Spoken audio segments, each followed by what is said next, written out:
Salam alaikum. Donc, toujours avec ce truc de continuité uniforme.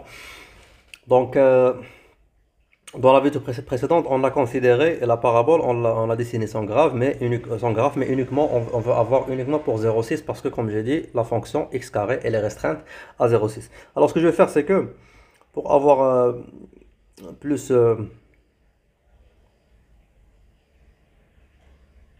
pour avoir plus d'espace, c'est que on va dire que ça sera pas ça forcément.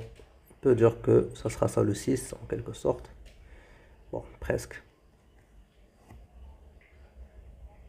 Ou bien je peux faire ça.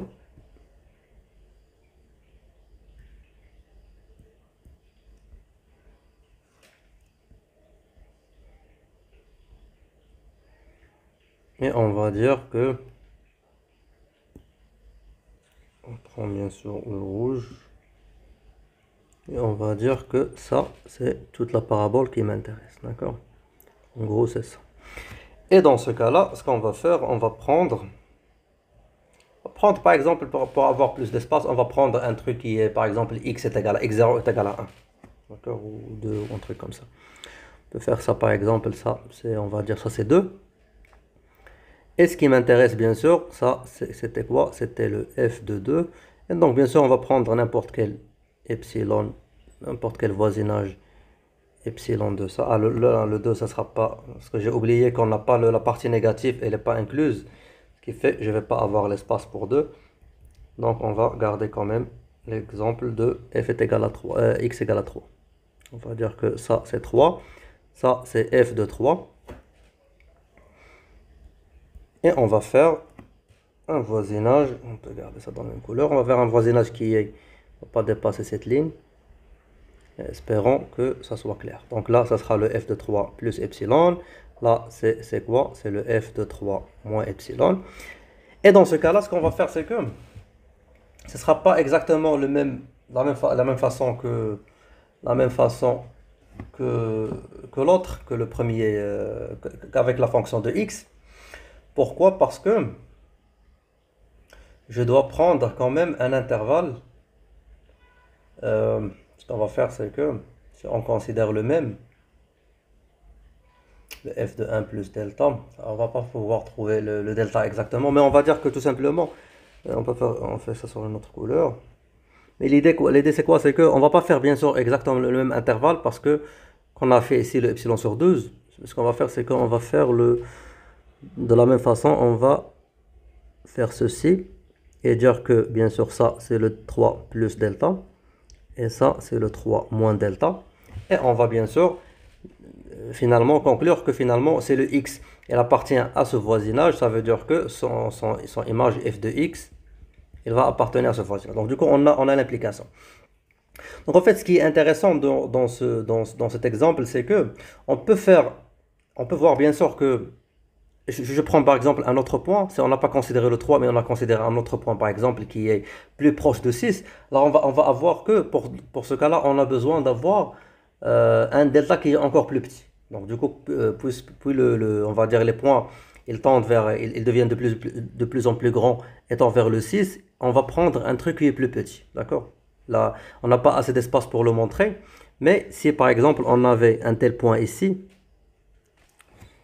euh, on peut faire ça avec une couleur plus claire. Si on a un tel point par exemple ici, on va dire, c'était ça par exemple le f de x, ou bien le f de x0 dans ce cas-là. Bien sûr, on est obligé de trouver un epsilon qui est très petit autour de f de x0. Ce qui fait, ça va exiger que même côté le x, on va avoir un truc encore plus petit, d'accord? Donc du coup, ça sera ça, la distance de delta, d'accord? En la comparant avec ce delta qui est en jaune, bien sûr, elle est plus petite, d'accord? Parce que cette petite partie, c'est de delta. Et entre ces deux traits qui sont en jaune, ça sera le de delta en jaune. Donc, du coup, on peut voir que le delta, il va différer.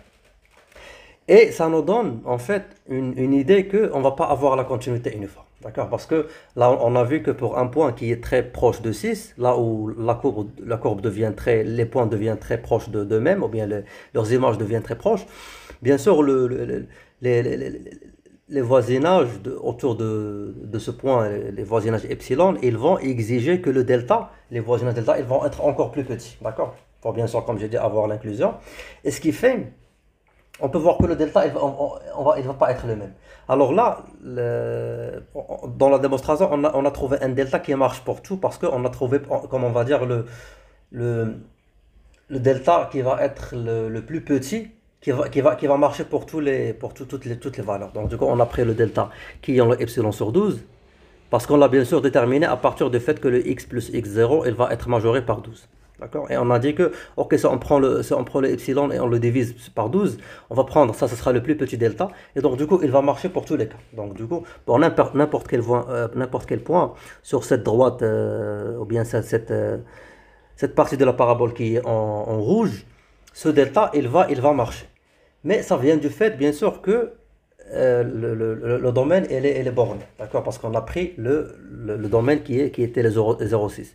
Et ça allait marcher même si on avait un autre, par exemple, qui est, je sais pas moi, même dans le truc négatif, même si on avait, par exemple, moins 10, moins 5, ça allait marcher. Pourquoi? Parce que là, on peut garder le, on peut dire que le f de x moins f de x0, qui était le x carré moins x0 au carré, c'est quoi? C'est le x plus x0, x moins x0.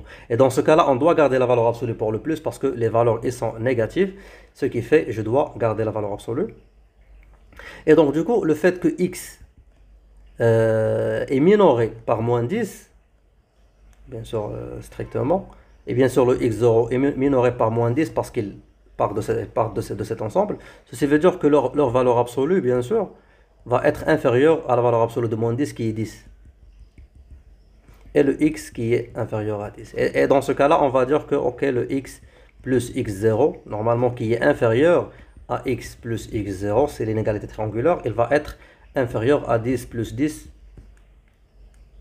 pas garder ça, qui est 20. Et dans ce cas-là, on choisit un delta qui est égal à epsilon sur 20 et ça va faire l'affaire.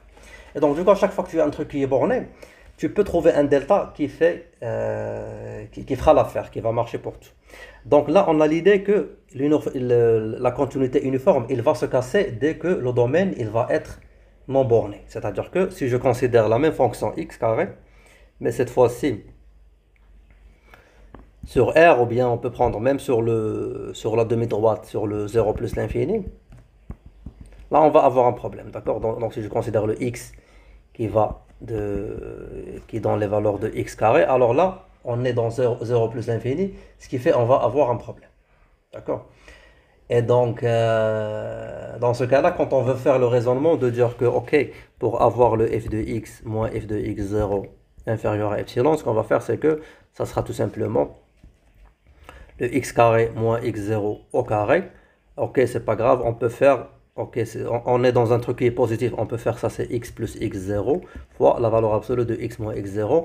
Donc c'est bien, donc je dois majorer ça pour ne pas avoir, pour dépendre que sur cette inégalité. Mais là je ne peux pas le faire, d'accord? Parce que le x et le x0, elles font partie de 0 plus l'infini, d'accord? Donc du coup, elles sont pas bornées.